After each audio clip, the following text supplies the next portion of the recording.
Hello, hello. Good morning. How's everyone doing? Happy Treehugger Tuesday. We are here live in the mix, checking in from Safe Streets, Wichita at 1200 Waterman here in Wichita, Kansas.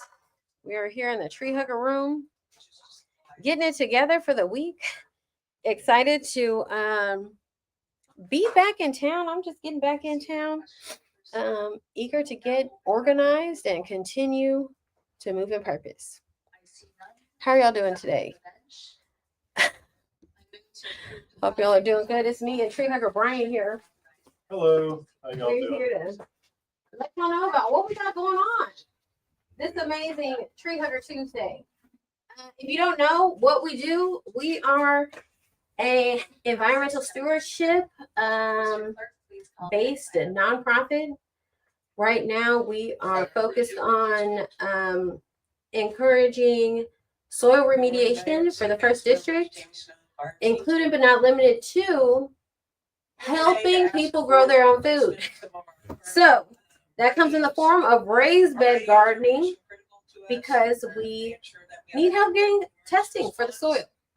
So in the meantime, we will show people how, and we have been showing people how to start their own gardens at their home within their tribes, and get outside through our wellness initiatives, through gardening, just getting connected with things to do. So this is Bryant here. He is over our gardening initiatives, volunteer lead, helping people get connected on Tuesdays and Saturdays. And Bryant. Yes. Well, hello, everybody. We are definitely in the mix and on the move. We are always doing organizational stuff. We do a lot of different things. We have a lot of different spaces. And because we have so many different spaces, we really encourage people to come in on Tuesdays and Saturdays to kind of get onboarded to start off the week. So every Tuesday and Saturday morning, we kind of have a coffee social to begin with. Here's our listing, but getting in these spaces before going to the gardens is super important, because one of the things we need to do is socialize. I think, have forgotten how to socialize and really get ourselves into green practices to do that. We got a lot going on. There's a lot of advocacies going on. And really a big goal that I have introduced myself into here to work on is sustainability and getting people enabled.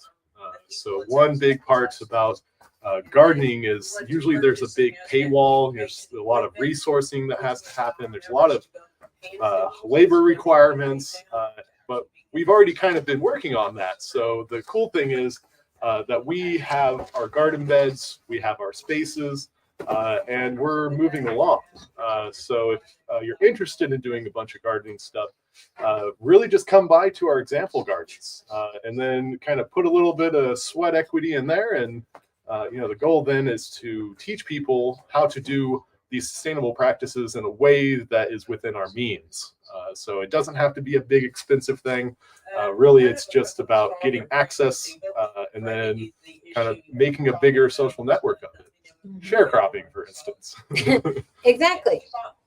I think, it's important that, we've been planning since January, getting all of these beds kind of going, figuring out how to get local community leaders pulled over to the greener side. So today, at least over the week, a lot of people have been asking, what do I need to do in order to get my garden bed started, right? So I wanted to talk a little bit today about companion planting, and specifically doing it from seed when you're getting ready to prep your raised beds, because spring is here. So I don't want you guys to feel like this is something that anybody could do. Literally, it's gardening. It's early enough in the season that we can literally start so many plants from seed, and you don't have to have a master gardener certification or be in this for a long time to get some yield and at least some knowledge and experience if you're a novice gardener. So I wanted to talk a little bit today about companion planting when it comes to your raised bed, just because, typically when you're building raised beds, they're going to be like 4x6, 4x8. You can go as big as you want to, but just know that's more garden space that you are going to have to tend to. If you are more of a container gardener and you don't have a lot of space, companion planting is going to be just something that you should live by when it comes to your garden, just because you want to make sure that the space that you're growing in is producing very high yields for, even like a foot of space can grow and supplement your food. So if you don't have a lot of space, this is like literally your new religion. Okay. So, um, just to kind of let you guys know, here's some plants that you could start from seed, like tomatoes, uh, okra, kale, any of the green beans, any peas, spinach, jalapenos, squash, or even snow peas. You can get those into the ground now, and you don't have to really worry about having to babysit them super heavy. Some really good companion plants. Basically, companion plants. How would you describe companion planting? Because you practice it in your garden, right? Working on it. Okay. So I can admit I'm a bit of a novice gardener myself. My my entrance is with my partner, and I'm the kind of the muscle of the situation. But over the last couple of years, you get again that experience of gardening, so you kind of just get swept into all of the little tedious things. And so the companion stuff is so that you can revitalize your land and provide for each of the crops more sustainably, in the sense that they all kind of do a little bit of different things to the land. So when we got the Three Sisters situation, Yeah. you're able to input nitrogen, you're able to create coverage, you're allowing for the beans to grow up the stalks. So as Sarah was saying, a lot of it is to kind of manage the space, but it's also to manage your soil and protect each of the crops that you're working with. And here from the companion planting guide, which your partner gifted this Nice. for me to borrow and look at, by Brian Lowell of YouTube's Next Level Gardening. Okay, this is the reference. It says, "What is companion planting?" And it says, by definition, companion planting is the practice of growing different plants together to achieve mutual benefit, or for one plant to benefit from the other. Kind of sounds like humans. Kind of sounds like mutual aid a little bit. I don't know. So basically, by putting two plants together, they're mutually benefiting uh, in order to grow together and again provide higher yields. So it's to lead into more indigenous practices.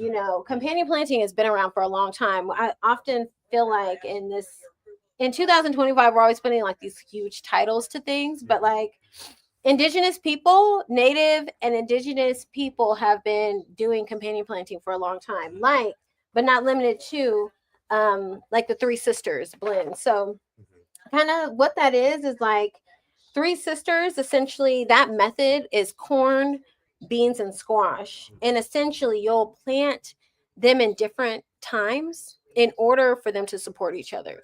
So for example, like the beans, or for say like the corn, we'll start there. You plant the corn first, allow it to grow a little bit, it becomes a stalk because corn grows straight up, right? Now, you once it gets to a certain height, about a foot or so, you will plant some beans. The beans like to climb up. Okay, so they'll climb up the corn, and they'll be supported in that way. Beans and peas also provide nitrogen to the soil. So, these plants, they need each other. The end for the third sister, you're going to plant squash.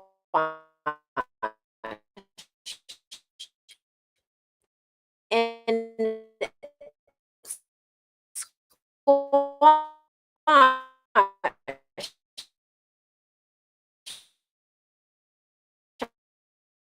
I don't know